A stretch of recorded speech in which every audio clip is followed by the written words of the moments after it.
Okay, now we do. All right, so this is kind of weird.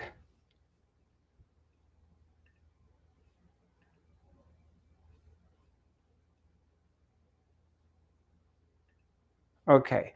All right, I guess I'm going to have to go through everything I said one more time. Bear with me, those of you who are on the Zoom platform and Instagram. Um, the topic of our what happened is apparently this is the second time it's happening. Thank you very much, Hilde, for checking it out. I don't know how you're so precise, and I really appreciate it. Somehow we had our uh, Facebook, Twitter, and YouTube platforms. They were muted. So I'm glad for one of our participants figuring it out and letting me know. The topic of the day, we're going to talk about reincarnation, life after death. And in addition to that, I just, a moment ago, I shared with our viewers that uh, our Tulum retreat, which is going to be in February of 2023, is ready to view on my website. By the end of the day, you can also view it on your phones, but for the moment, you can only watch it.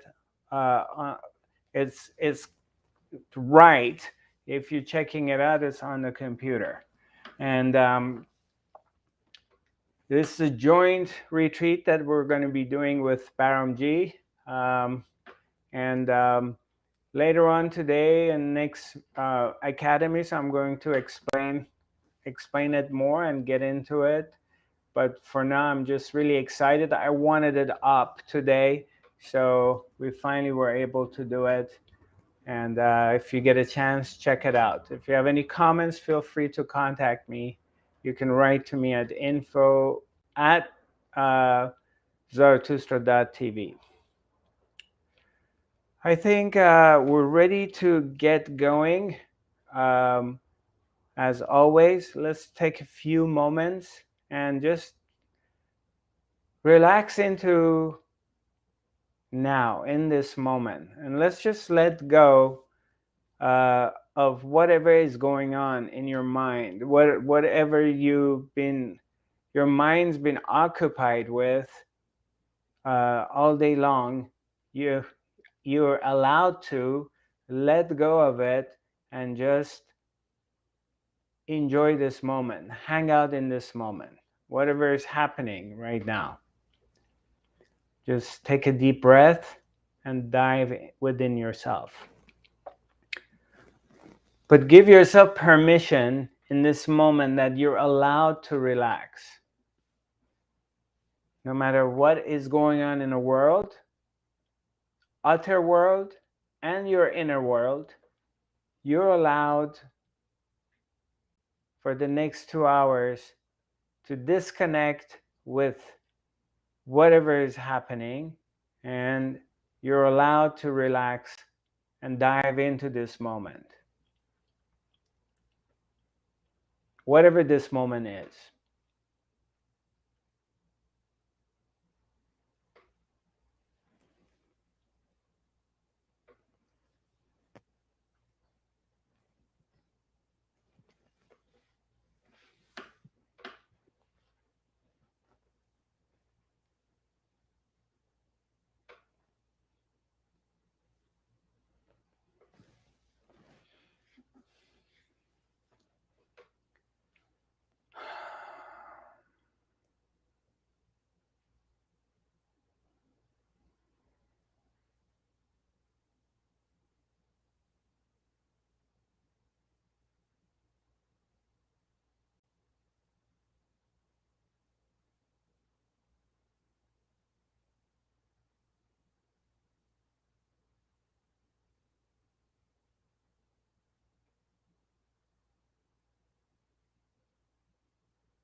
Slowly, slowly come back.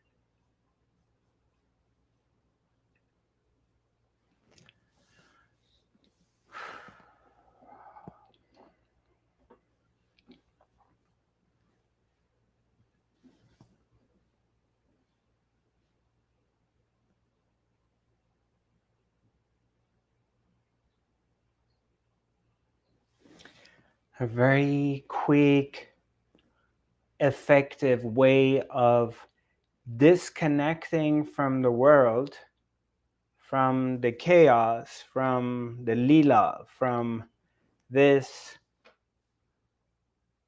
continuous storm of life, this weather change. It's like you're sitting on, you went on hiking, or you're somewhere in the nature. You have vast open space. You're sitting somewhere on a rock, or you're sitting in your car, and you're just watching the storm is gathering in the sky, and there's like this dark cloud is gathering together, and it's getting darker and darker, and it's ready to burst and dump, and it's there's going to be a big storm coming, whether it's raining or it's hail, or and then the storm starts, and it just comes towards you, and it really drops very strongly, and then it goes away, and then eventually it clears out. And then maybe a week after, another storm starts gathering together, and the same thing happens. So if you're just looking at the skies and clouds and everything, you can compare it to what is happening in the world, what's going on inside you and outside you.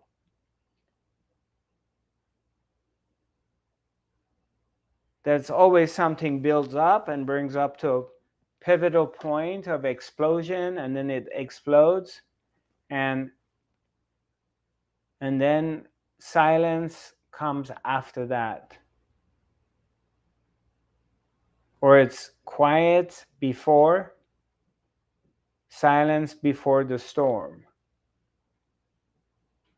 So what I'm referring to is that if you are staying in the observer point, from a point of view of the observation, and not being involved, you can see how everything appears to be transitory. It comes and goes continuously. The storm of life, the story of yourself. Everything is happening. All the people come into your life and they leave.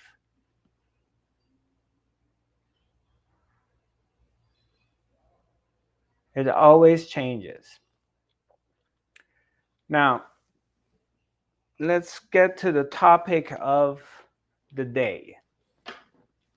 Reincarnation. So, is reincarnation real? Does it happen?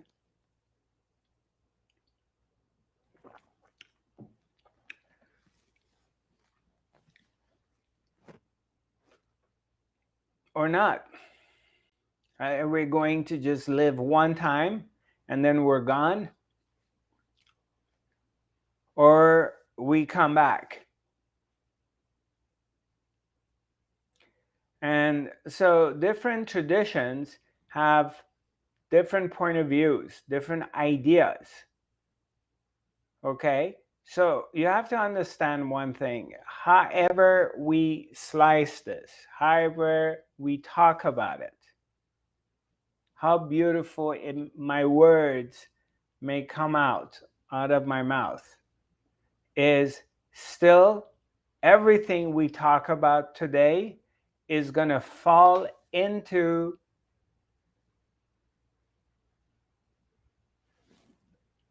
under the it's a concept, it's an idea.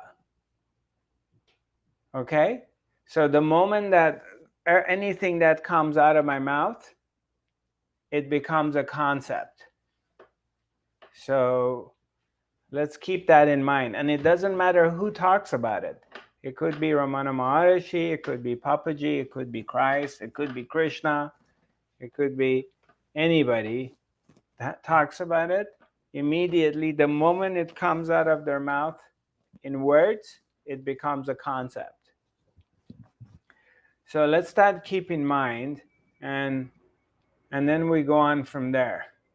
So this reincarnation is, first of all, is that the person who's living today, right now, me, I, you, that you wake up in the morning and the first thought that goes through your mind is the I thought. I am Mary. I am John. I'm a mom. I'm a husband. I'm a nurse. I am Norwegian. I'm American. I'm Persian. So there's this sense of I, that I'm a person separated from the world.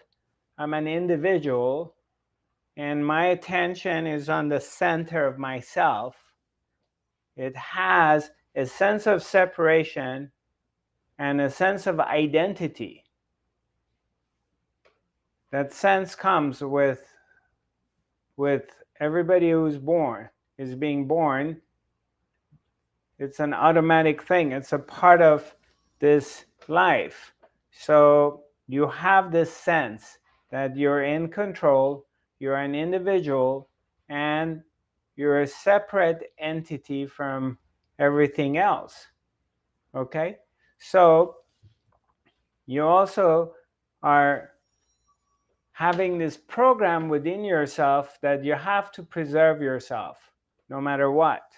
So every human being, every alive being on this planet, it has a sense that it has to preserve its own life.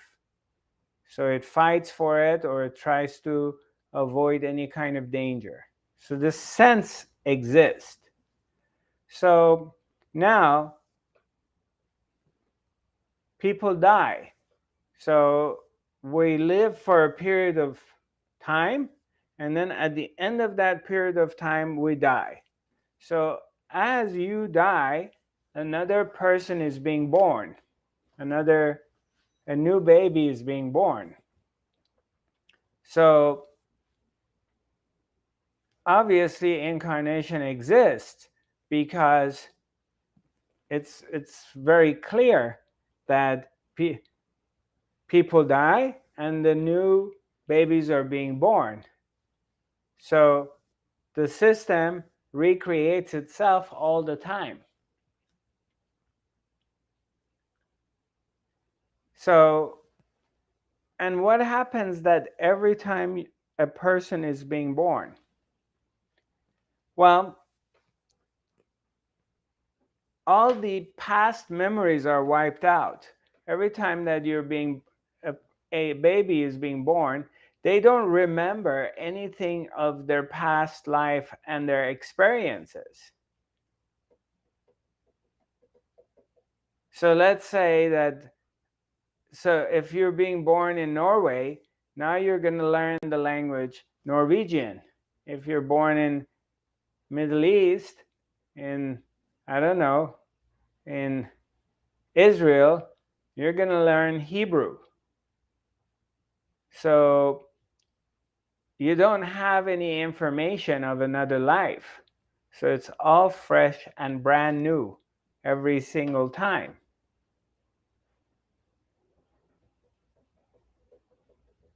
You don't remember the experiences of anything that happened in previous life or lives.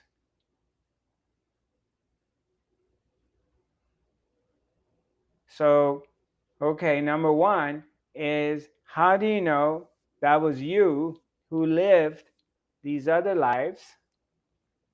Because you don't remember any of it. Like, you were born in this life.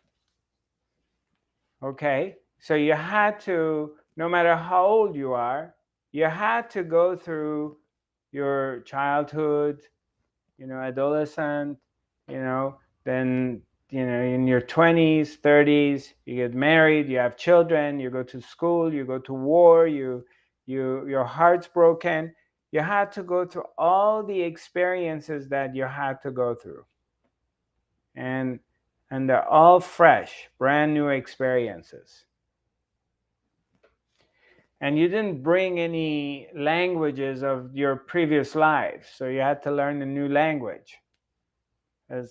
So what I'm saying is that people are constantly dying and new babies are being born. So if at some point in your life, in this life, you somehow come to this understanding, come to this realization, this is a very pivotal point in this life, that in your spiritual understanding, as you're expanding, you're starting your point of view, your tunnel vision, the way you're perceiving this life, this world, on this spiritual journey, on this spiritual awakening. And this is very point, at this point it happens, that suddenly or gradually, for some reason, you start to realize, whether it's from your teacher, your guru, it's from reading books or live transmission, for some reason, you begin to realize that the whole identification that you have with this me, I am Zarathustra, I'm a man, I'm a teacher, I'm Persian, I'm an American, I'm da da da da da da. And you get to this pivotal point that all of a sudden a shift happens, something shifts, and you realize that this me it's not real. This little I, that I'm separated from anything else, is not real.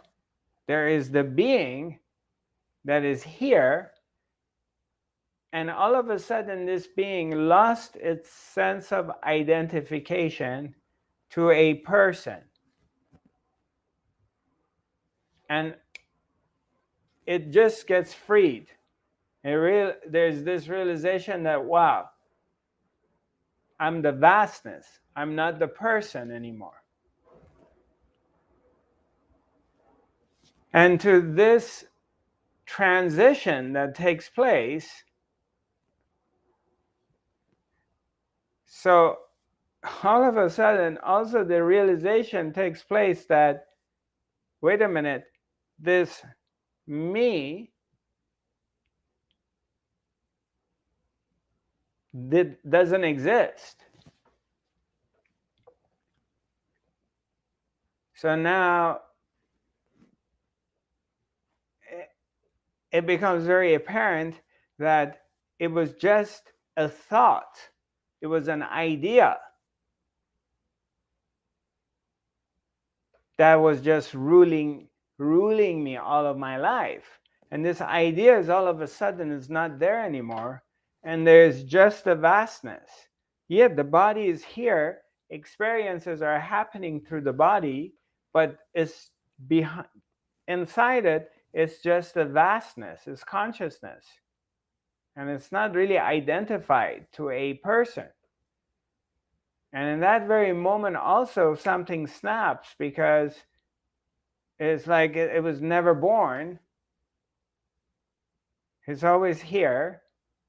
And so it can't die because it's always here. So now how is it going to reincarnate into anything else? That also loses its meaning. Because it's no longer a tangible thing that you can hang on to. The idea of it is just all of a sudden disappears in thin air. It's kind of, let me use another example, is like you're having these waves, okay? There's the ocean, right?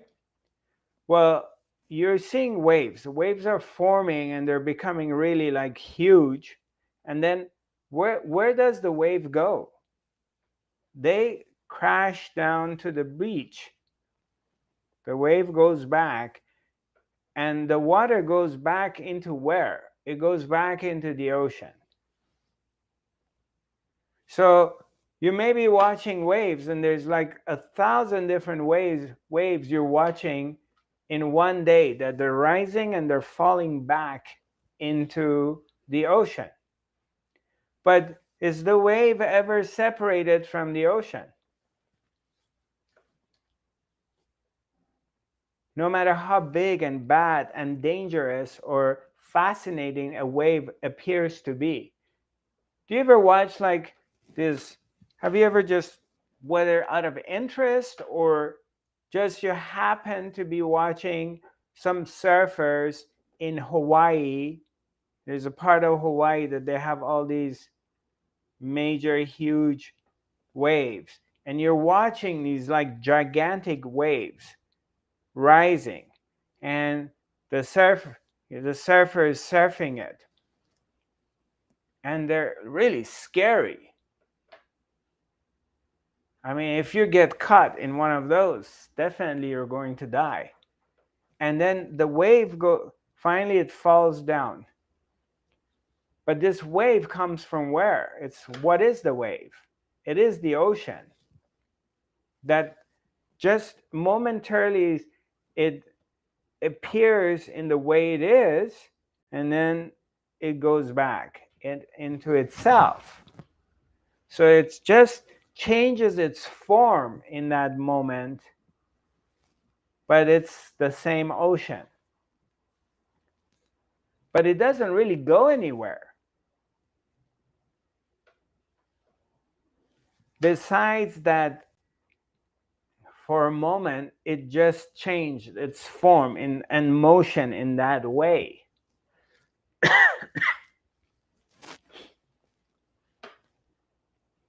That's just one example.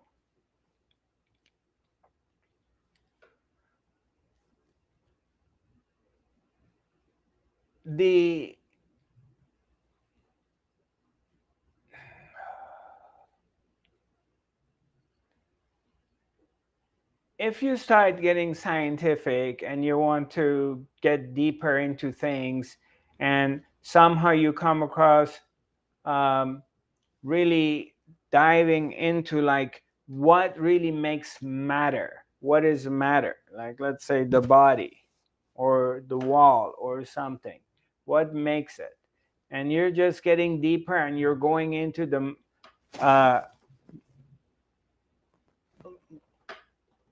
molecular level to dissect this, to understand like what does matter. And the deeper you go, and you just realize like whatever object that you see as matter, it's just really condensed of all these atoms that they're all coming together, and they're so condensed that they create this feel or this looks of something which is an object. But when you go deep into it, they're just like, the deeper you go into it, there's nothing.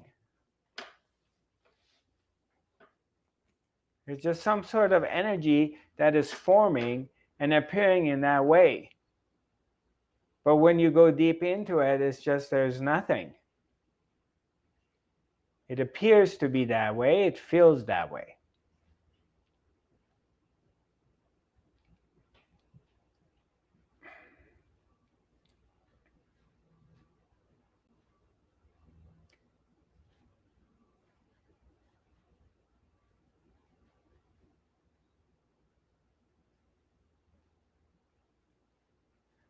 So what is it that is really being born, and what is it that is really dying?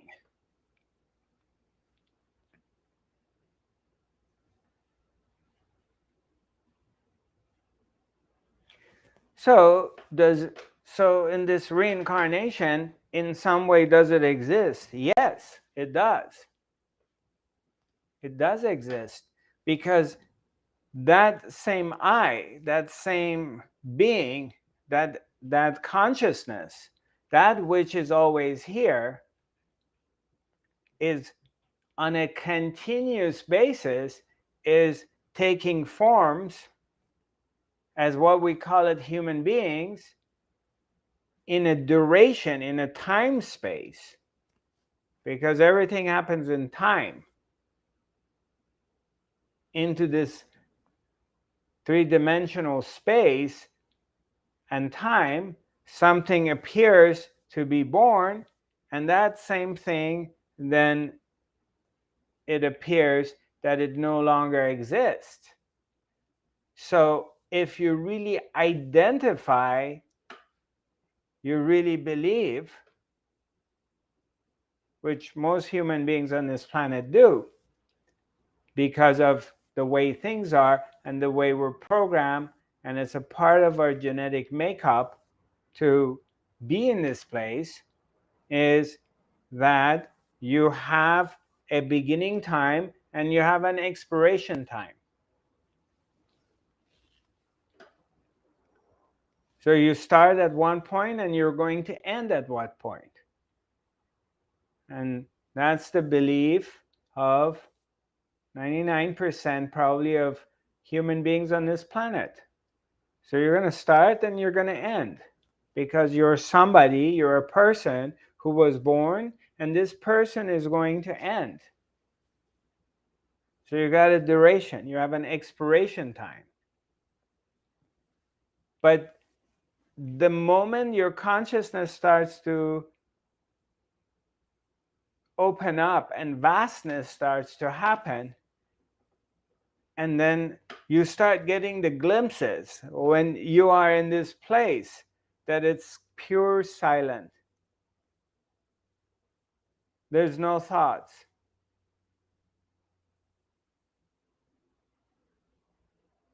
Which happens to you. There is no concept, an idea that you were born or you're going to die. That also idea disappears.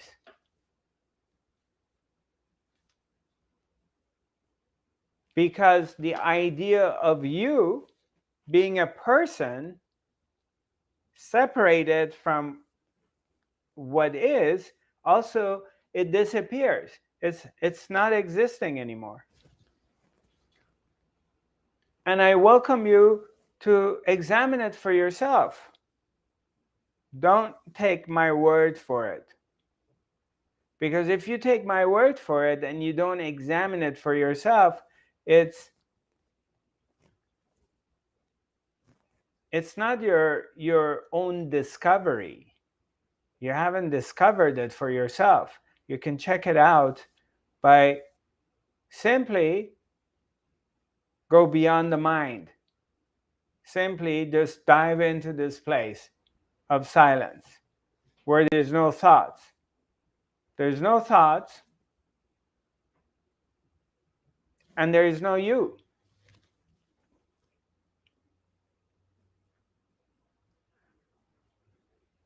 What happens to you when you have no thoughts? Where do you go?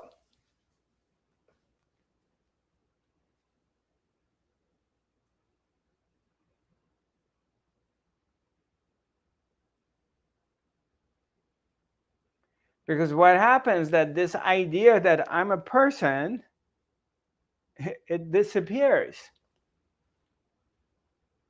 It's not there.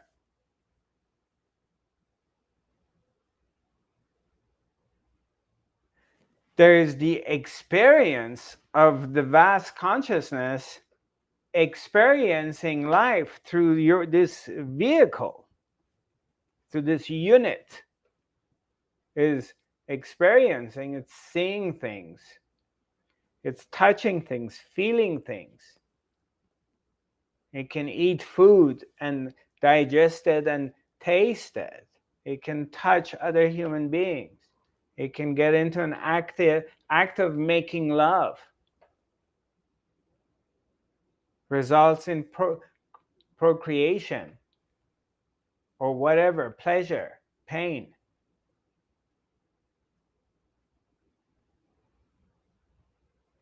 It's got the ability of experiencing the dimensions,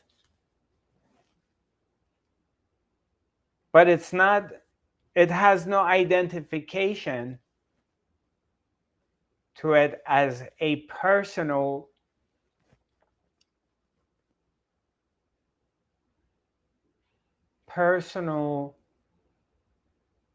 let me find the right word for it.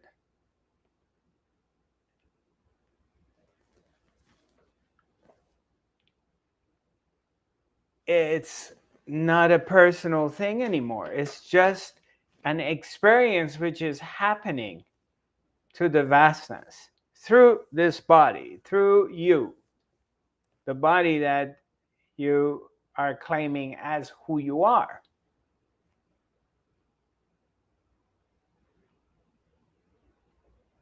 So as you begin to expand your consciousness, as begin to just open up more and more, you're coming from this thing, you are this thing, you're trying to preserve it so badly because that's the program, that your existence is this. This is the core of who you are. And your existence, the idea of who you are, will end, will finish, will terminate with the death of this.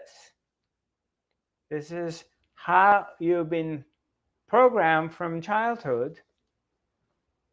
And this is what you've seen all of your life repeatedly, because people are being born and people are dying. This is how the media is portraying it. This is the movies are all about. This is the wars are all about. This is like the history of mankind is all about. And if you go through the biographies of thousands of different people, that they're born, they've done things or accomplished things and everything, and then they had an expiration and they died. So naturally you have no reason, not even for a moment you're doubting any of it, that maybe I'm not a person, maybe I'm not this. So there's really this very strong, deep belief and identification that you are this. Everything started with the birth of this, and everything is going to end while this one expires. So you will do whatever you have to do to preserve it as long as you can.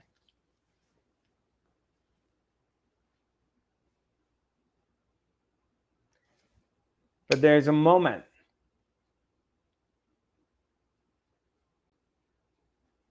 There's a moment that all of a sudden there is a clarity. that you snap out of it. And that's pretty much it happened. It happens to every single human being on this planet.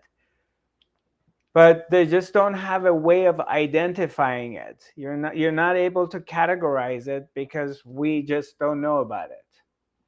And again, a very small percentage of human beings in this life get that opportunity or that information, that chance throughout their busy life, which is always like of some sort of struggle, some kind of drama, some kind of figuring out from making a living or raising children or dealing with the economy or dealing with politics or whatever. Most people dealing with their health issues as they get older. Something is like so much occupying your mind. And there's a small percentage of human beings that they get pulled or they get invited into this spiritual world. And that also has a lot of different categories that for some the road gets more narrow and it gets more focused. That, you're able to put everything else aside and really, a lot of your worries, you're able to just bypass these worries, or somehow existence provides a situation that you can avoid it, or you go beyond that, and you get more dedicated, more focused on it. It's kind of like consuming you. It's like a fire that is consuming you, and it becomes more and more important to you. To the point that, for example, you're putting 2 hours of your time every Wednesday, and you have to be here.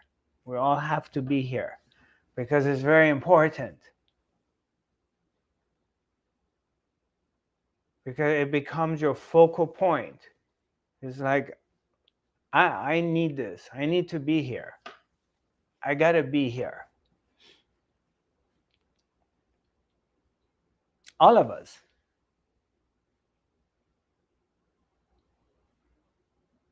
Like everything else, we put it away and we gotta be here.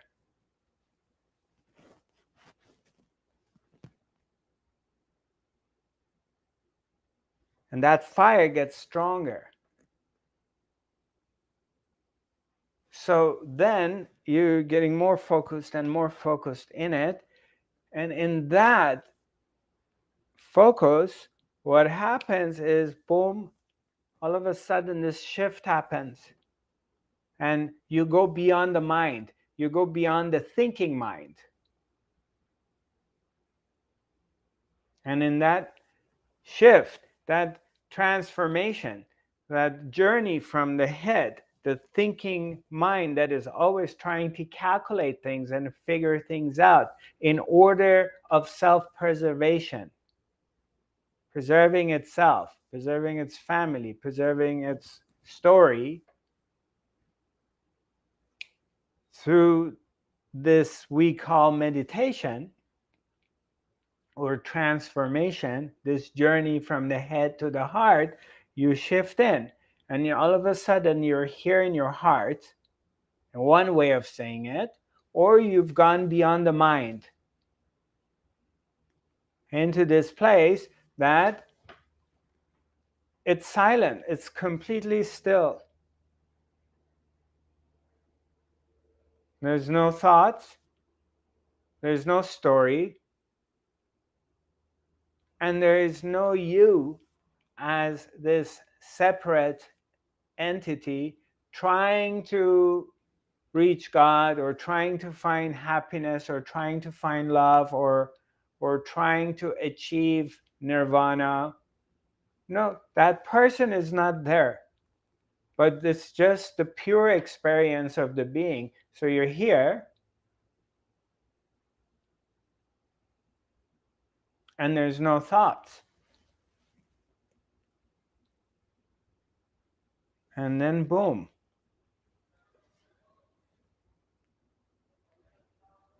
And we've done it. We've been there.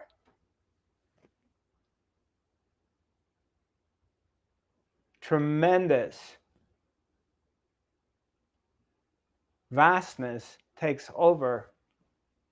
And then all of a sudden, there's later, when the mind comes, you realize that, wow, I went there. I went to this place. I am free. The freedom of the story of I am somebody separated from the source, somebody who is in control, somebody who can choose this or that. That somebody is gone.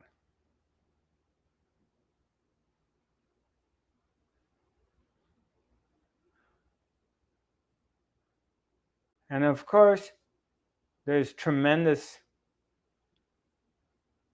amount of bliss appears, is being experienced. And of course, it's very sweet, so we want more. Naturally. So in this disillusion of the I thought that I am someone separated from existence, okay, in that dissolution, so who is going to reincarnate?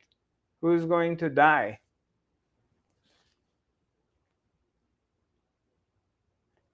Because if you come to this realization that you can never die, you're always the I am, the presence I am, and you fall into this place, the I am, not that I am this or I am that,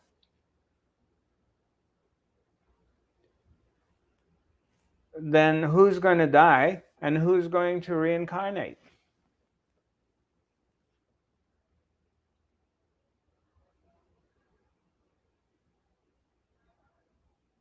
And that moment, boom, you're free.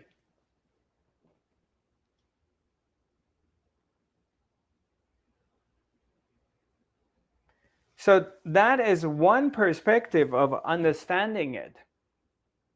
And in the same token, there's this other perspective of understanding, which is completely valid, is that yes, this I, this concept of an individual being born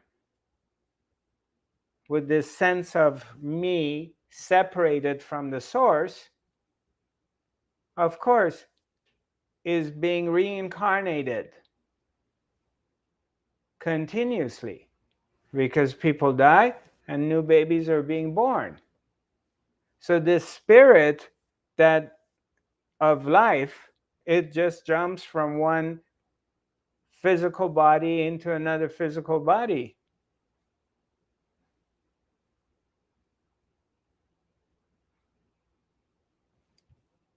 But if it's not carrying the memories of the last person into the new person, then this thing is like resetting itself every time. It loses this thing that I lived this life and this life and this life, and now I had these personal past lives, and now this is this life, and then personally going to live another life. It loses that thing, it becomes meaningless. Of course, there is a living spirit that is living the continuously living.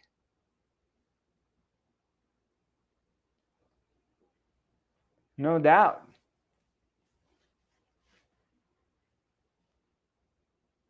Of course, it's reincarnating itself all the time.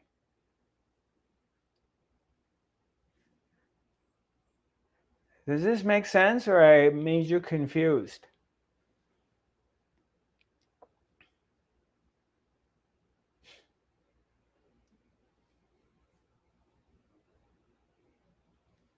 Yeah, go ahead, Shadijan. How come some people say they remember their previous lifetimes and they say, oh, I had a lifetime of this or I had a lifetime of that? Right. Very, very good question. That's a good one. So, all right. Again, as you remember the beginning of our academy, I mentioned that however we're slicing this, any answer is a concept. The moment we start talking about this, it becomes a concept. Okay? So just let's keep that in mind so we don't forget about that one. But for instance, this is a glass. So let's say, for example, this is the pool of consciousness. Okay, all everything is in here, all the souls. Let's say this is the ocean. So I'm going to pick up this glass and I'm going to dig it into the ocean and pick up the ocean water, and I have it here. Okay, so is this ocean water here any different than the vast ocean? This water is the same, but now this ocean water is in a container. But every time I pour it back into there's no separation between this water and than the ocean. They're both the same, but one is in a small container and the other one is the vast ocean. Right? We agree on that so far? We don't have any disagreements? Okay. So we can go to the next one. Now, let's imagine that in a human making factory in the divine organization administration, let's say they create the body is sitting there, so this is a soulless body that is ready to be born. They open up a hole, and let me finish this. They open up a hole and they start pouring the ocean water, which is the living spirit, into it. They fill it up with they pick up, they dig in the glass into the ocean, they fill it up, and this is a baby supposed to be born, so they fill it up with the living spirit. And then the next thing is the baby is going to be born to the womb of the mother. So that's becomes a new human being is being born. Now, when they dug into this ocean and they got the ocean water, the ocean is containing of every single memory of anything that has ever existed, any person has ever existed, all the memories. So depending like where they picked up the ocean water, which memories they picked up, and then they pouring it in there and they creating a new human being, and the human being, got the body suit and it's going to be shot out and it's coming out of the mom, and it's got its own characteristics and its DNA of the race where it was born. It likes this, it likes that, all these different programs. It's containing the memories of the totality which was in the ocean. Does this make any sense so far? Are we here? Are you with me? Yeah? So, again, this is a way of saying it. This is a way of for us to conceptualize this, for us to, because the only way human mind understand things is through visualization. So when I tell you a story, we visualize it. We have some kind of mental images. And that's how, because the mind cannot understand the nature of the absolute. The mind can't understand what infinity means unless it has some kind of mental images of it. All right. So wherever, let's say I dug in there somewhere, because all the memories of all the experiences that has ever taken place, they're all in this ocean. So you're digging in there and you're pulling some, so you're picking up some characteristics, some information, some experiences that wherever you dug in there, you pick that up, you pour it into this human body, and the human body is going to be born.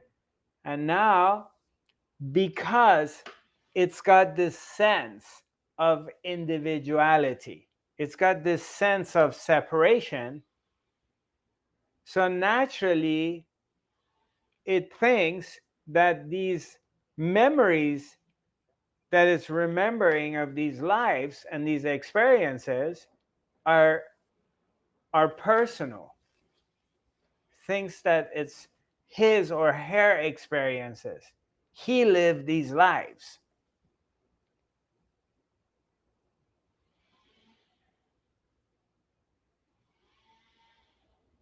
Does it make sense? Shadi, you want to unmute yourself? You're a little confused. No, it makes sense. But then if we go back to you know how some of the other academies where you say the souls had to come back again so many times to be here on this journey now, then you sort of identify as one soul journey of a soul that went through all these things separate. So that becomes one thing. But then I thought there's only one soul acting as everybody anyway. So then that becomes a different concept. So it seems like everything contradicts each other. It does. Everything does contradict itself because it comes to words. There is no one way of explaining it that is the absolute way, because if you are going to explain it, the opposite part exists too.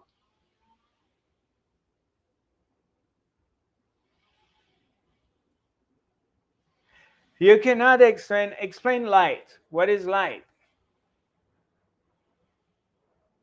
Or what is love? You cannot explain it unless you have the opposite side to it to bounce it against the opposite side. It's impossible. Try it. Try to explain light without dark. It's impossible to explain it. So when it comes to language and explaining things, the other side comes with it. One cannot exist without the other one. That's why all the big sages, all of the ones who truly got it and arrived, they all say silence is the ultimate teachings. Silence is the ultimate way, because there's no thoughts in it. And if there's no thoughts, there's no explanations and there's no questions.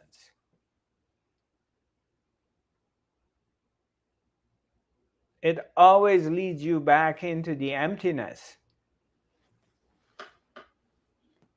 But the word emptiness is frightening, because when we think of emptiness, we think like there's nothing and it's going to be really boring. But it's just another word. So if you are, let's say you're here, hypothetically, or let's just, I mean, not that you're not here, but let's just, for a moment, we all agree, all of us, let's agree on a game, okay? All right? We're all agreeing that we're going to play this game. So there's no, you're here, we're all hanging out together, and none of us have any thoughts. It's absolutely quiet in your mind.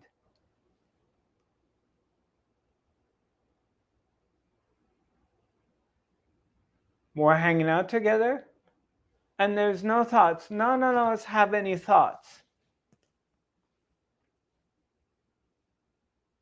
But we're together. Does it mean we died? Does it mean we're suffering?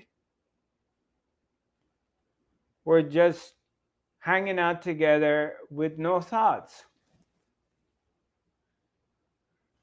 And in this moment, we're hanging out together with no thoughts. Where is the concept of life after death? Because there has to be a thought, there has to be a question, and there has to be somebody, a person, an individual who has the sense that it's separated, who has a sense that has an expiration to its existence. That one has to exist.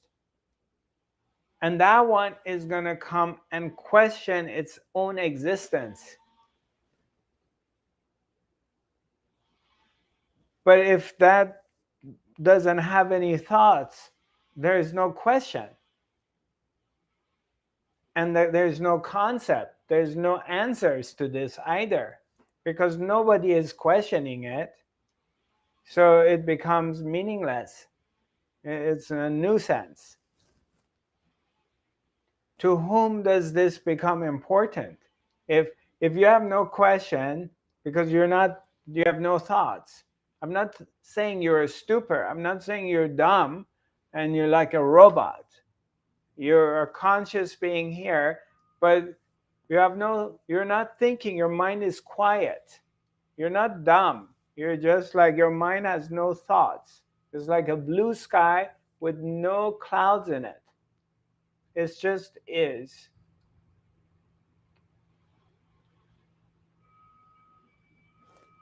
You're living your life. You're happy. And the question that how long am I going to live, or what happens to me after I die, that question never arises. Never.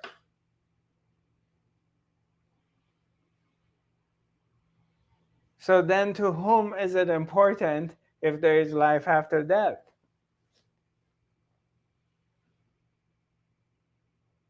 There has to be an individual who has this sense of separation and has this sense that it's going to expire, who asks this question. If that individual is not there, then there's no question and there's no answer to it. Both of them disappear simultaneously.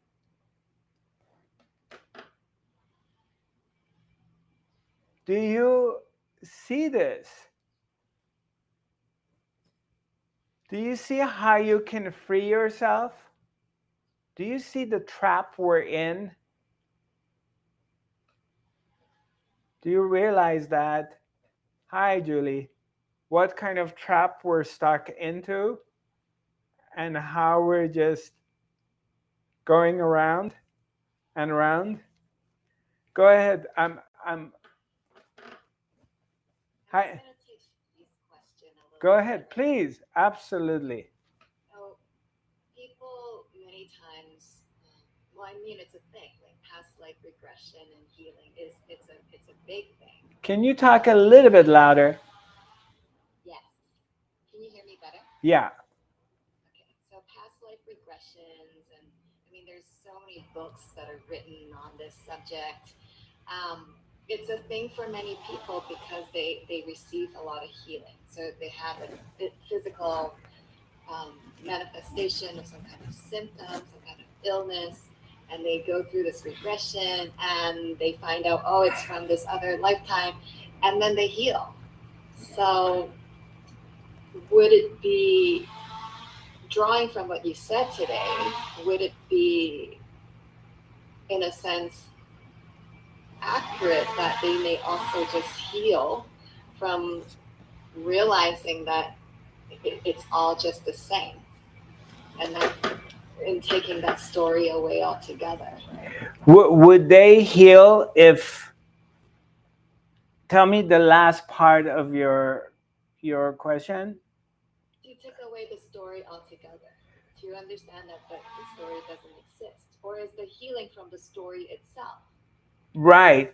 So if the whole story we disappear and we put it away, who is healing? You know, there has to be somebody who thinks there is a belief of damage, that I have been damaged. But if I remove this me who's been damaged, then everything goes with it. There has to be a me separated from existence who's been damaged. So in this teaching, instead of going round and round and doing a lot of therapy, we get rid of the one who thinks that is a person. So by removing that one, we eliminate years of therapy.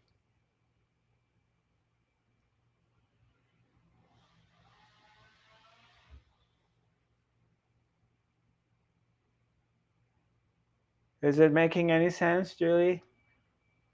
Yeah? I know this is, it's going to take time. Be patient, all of you. And of Sorry, course, teacher, ask one more question. yeah, okay, Just let me, before, but tying it in. But go ahead. yeah, go ahead. Go on. So just 2 seconds ago, when we did that meditation, well, not meditation, you just said everybody come together and we have no thoughts. So if we all sit here with no thoughts, then we all disappear, type of thing, as the identity. Excuse So me. in a moment like, Excuse me, one moment. I just want to know if there's something wrong with my speaker because I apologize. Just give me one moment. I want to make sure why everything. Okay, go ahead, please. I'm sorry. yeah, so you know how you say, like, for example, yourself, you've passed your story and it seems like you're more of a conscious awareness and you're not identifying with your story, but you feel it through the senses and being a sentient being or whatever you called it. But sometimes, like, say you're like somewhere and you see a cute baby or a kitten or a puppy, then there's thoughts that come in saying, oh my God, it's so cute or whatever. So then that becomes a thought.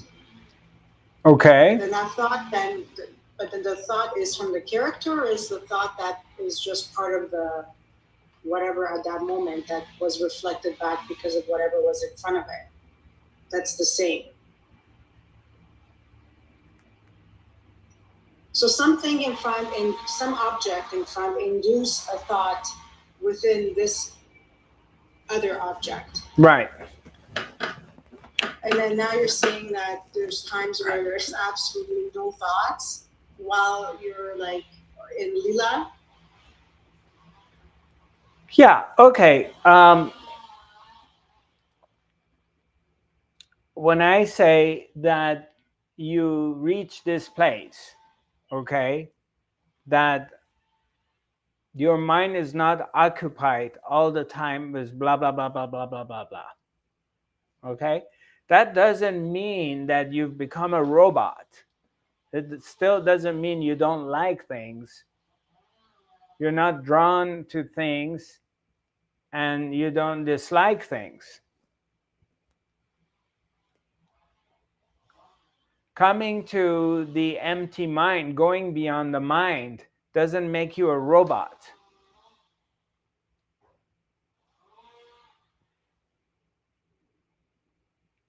Every person is born with this predisposition, this DNA of liking some things and not liking some things, enjoying some smells and not liking other smells, having a stronger sense of tasting or hearing or smelling versus the opposite, enjoying cold weather or warm weather. Some people really enjoy colors, or they're very talented with decoration. Some people don't have a sense of it. Some people are very good in clothing, or really good with computers and technical stuff, and some people don't. This is a part of your DNA makeup. So just because you have awakened and you have come to this place that your mind is silent, it doesn't mean that you like everything exactly the same way. Does it make any sense?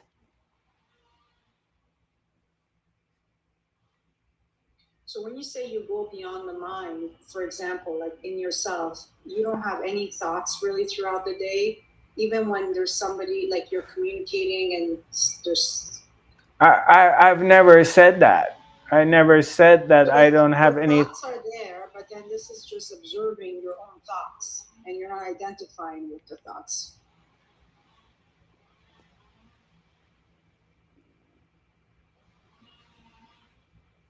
I'm no longer fooled by my thoughts or emotions or my body as who I am.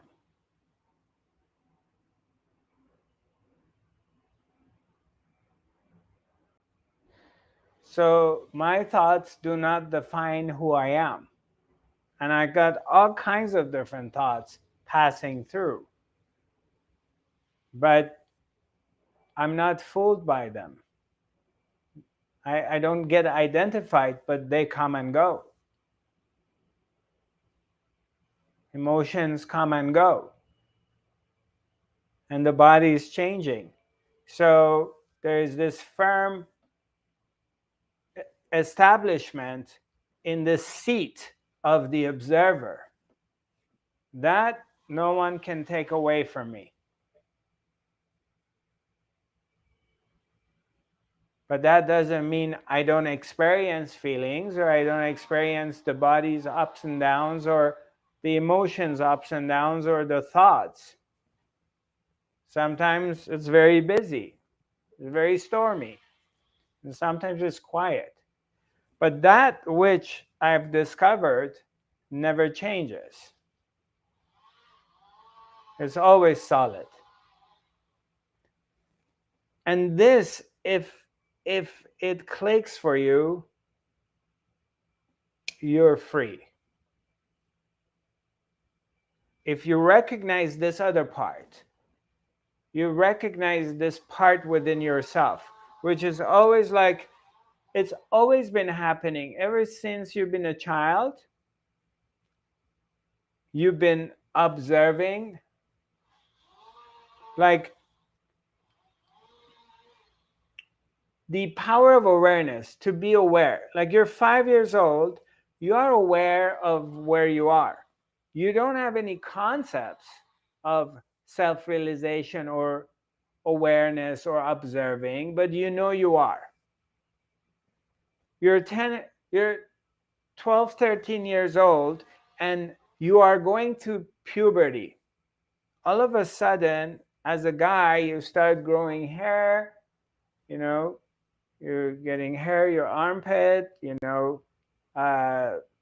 things starts happening in your private area.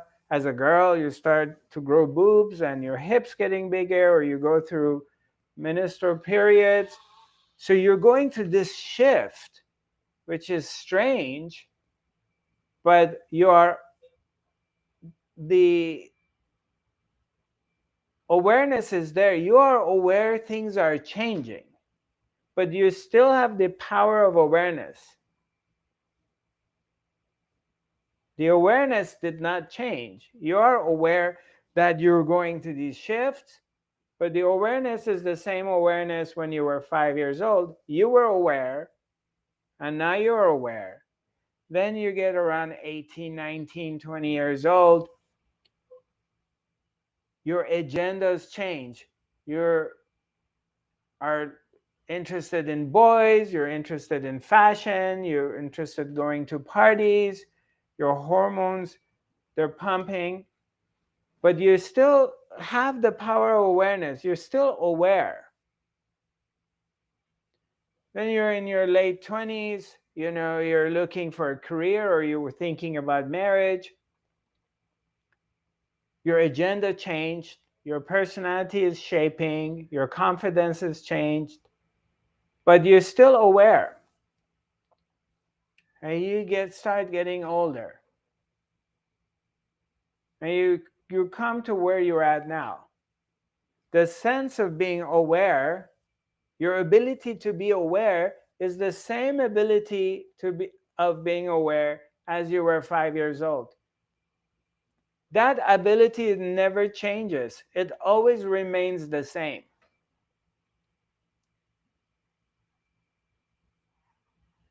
Can you right now not be aware of the temperature, of the noises, of your body feeling? Can you not be aware of it?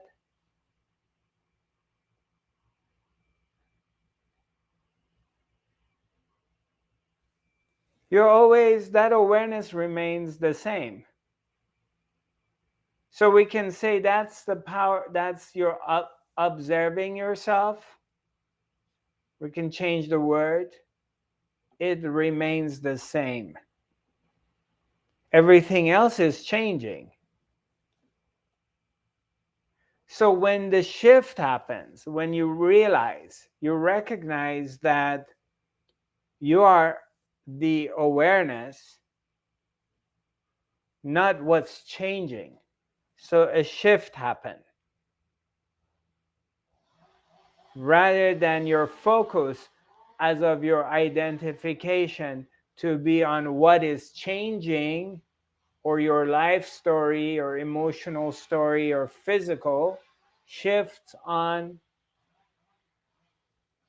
awareness, that you are aware of it. And then you start to see that you're free. Nothing can ever change that, no matter what happens.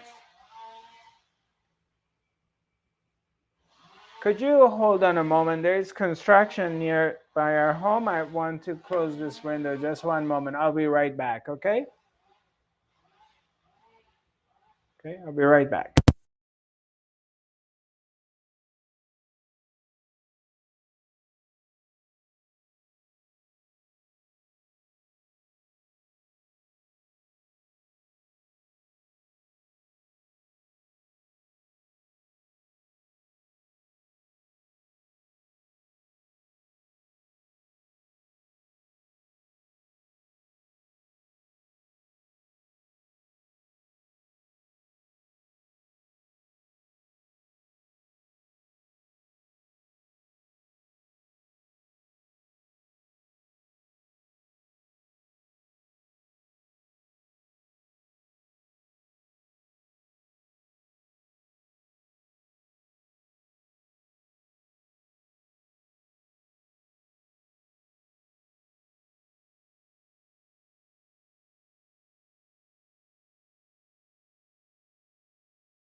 what happens. Maybe because, all right, sorry. Thanks for checking. I really appreciate it. Maybe because I disconnected the my mic. So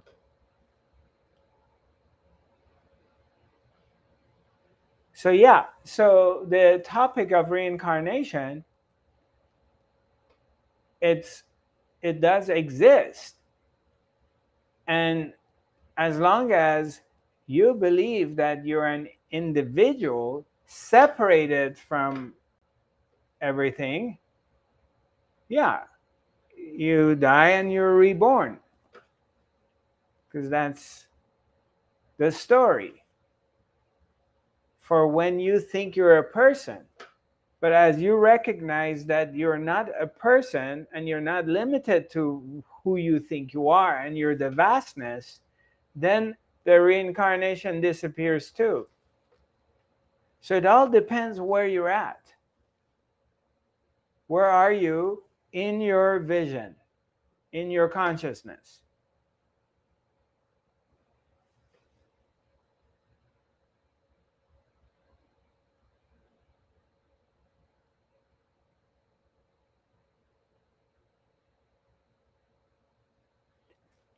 And you know, the deeper you go in, the more beautiful it gets, the more interesting it becomes.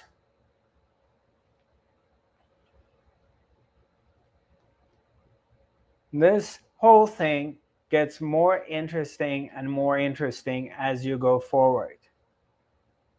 And a lot of different things appear and disappear.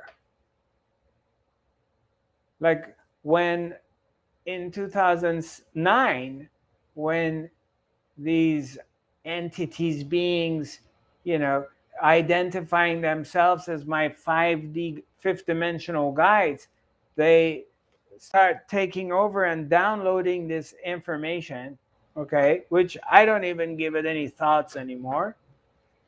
But it was the birth of fifth dimensional quantum healing and awareness.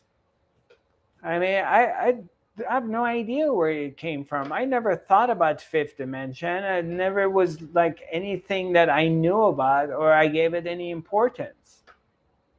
It was, I never thought about it. It just came out of nowhere. And it was like the birth of shamanism.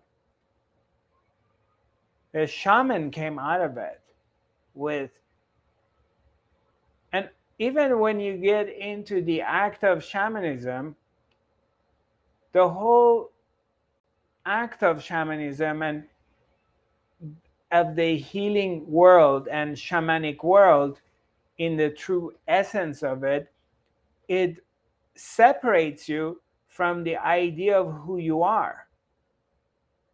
It takes you into this other part because you begin to access information that you have no idea where they come from. All of a sudden, you're capable of doing things and accessing information, knowing things about people or about yourself or the nature of existence that you had no idea where it comes from. You didn't read about it, nobody told you about it. But all of a sudden, you're coming up with codes or things or language or gestures or doing things that it just comes. Any of you that most of you been with me, we've done shamanic courses or healing courses, and before you met me you got into it, or after you met me you got into it, it doesn't matter. But you just discover things about the secrets of existence that it got downloaded to you. And all of a sudden, you're capable of doing some ancient rituals that the information becomes available to you. Well, where does that come from? We didn't go to school. They didn't teach us in school. Our parents didn't tell us about it. How do we get access to these things? Because you tap into it when you're able to go beyond your mind. You go beyond your personal story, and all of a sudden you have access to a broader universe. Yeah, Marie is nodding her head. You know, you know what's up. I never had a formal healing training or formal shamanic training. Never. I was always attracted to all of it, but no one ever taught me anything.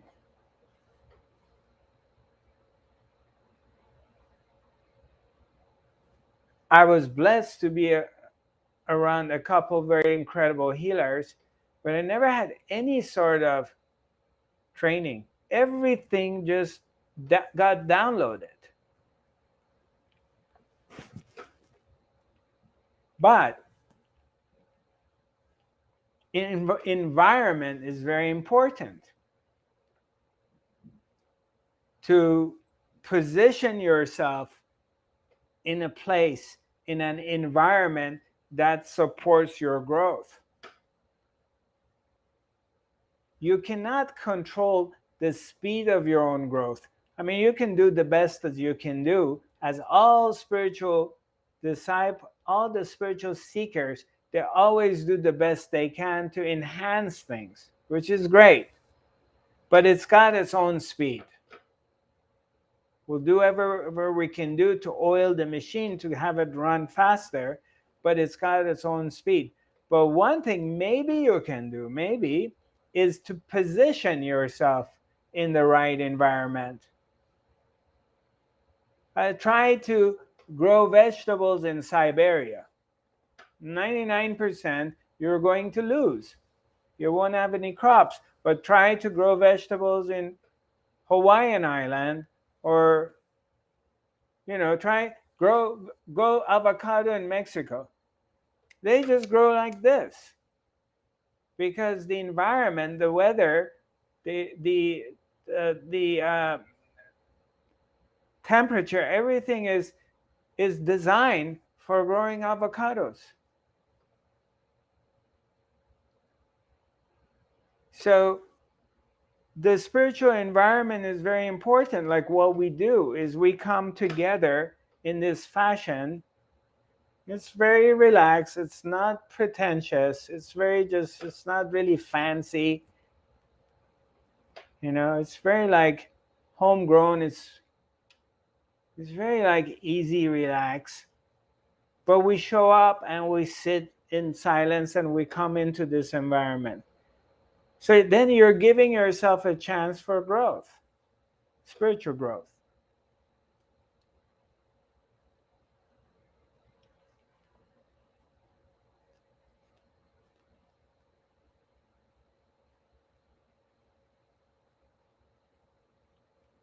All right. We're coming to the end of our academy session. It's really nice to see you all. I hope that I was of any help to you. And I hope we gained something today.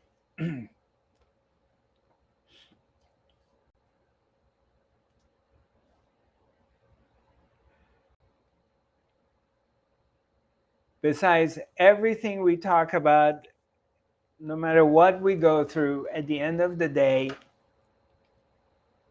we sink back inside our hearts. It doesn't matter what is going on in the world, outer world, what is going on in your inner world, what kind of challenges you're facing. We all have our own challenges. We all are going through whatever we're going through. Other world, inner world. But one thing nobody can take away from you is that you can always sink back in your heart. You can always come back to this place, away from the noise, and be grateful. Be grateful for everything you have. And remember your power. Because our true power is our ability to love. That's something no one can ever take away from us, no matter what happens. And it always starts with loving yourself. It always starts with accepting yourself the way you are. And we all have this habit of comparing ourselves to other people or criticizing ourselves that we can be better, or I can be this or that. Or I can look at my own shortcomings. But if you just cut through that and put that aside and sink inside your heart and be quiet, go around your mind, all of a sudden you tap into this enormous wealth, inner wealth. You tap into this power, the power of love.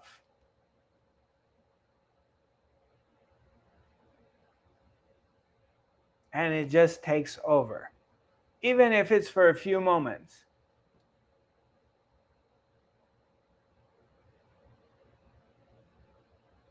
And the transmission takes place. Because it's impossible, if you tap into your power of love within yourself, that it doesn't affect your environment. It definitely 100% begins to raise the vibrations of your surrounding. It affects it. And it takes you and whatever is in your surrounding into a higher frequency.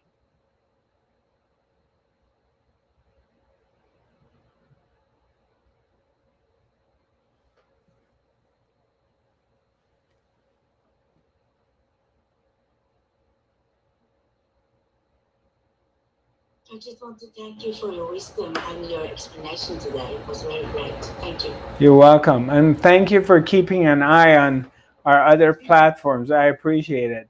You're always precise and on top of things. So thanks a lot. You're welcome. My pleasure.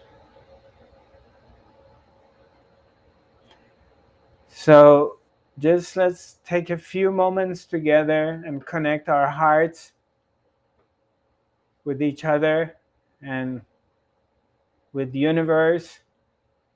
Let's get away from the stories, all the media, whatever is happening in the world, other world, and even your own inner world. Separate yourself from it and just sink in here, having gratitude for everything we have, away from the mind's chatter or what we don't have. Just being grateful in this moment. And the fact that we have found each other, we can connect with one another, we have a way of expressing and sharing our hearts with one another and ourselves.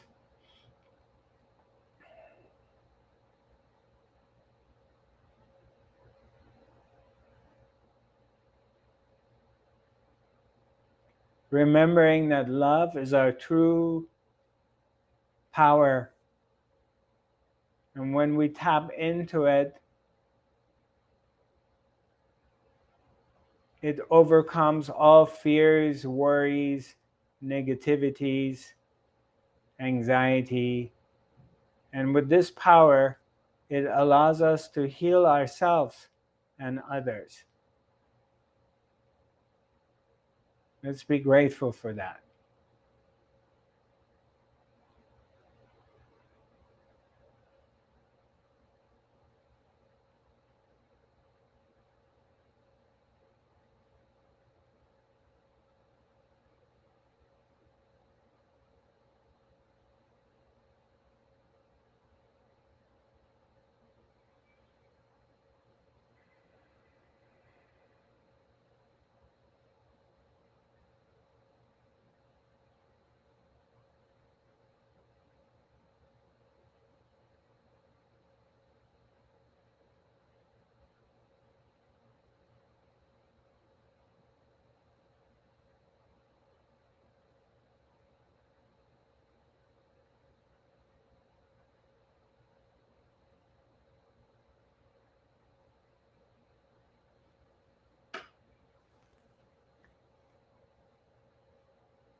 So a copy of this broadcast is going to be on Facebook, Twitter, YouTube, on Instagram, and then we're going to be sending you, those of you who are members of the Academy are going to receive it as well. And also we convert it to a podcast. My social media pages are Zarathustra 5D. My website is Zarathustra.tv, and my email is info@zarathustra.tv.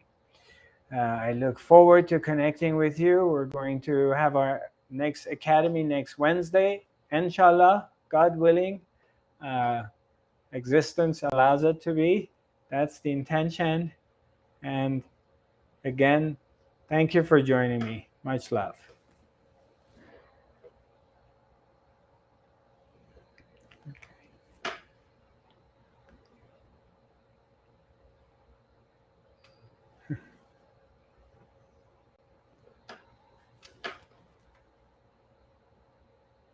Recording.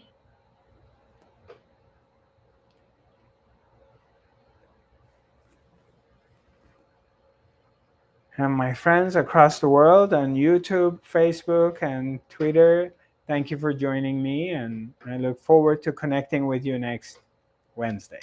God bless.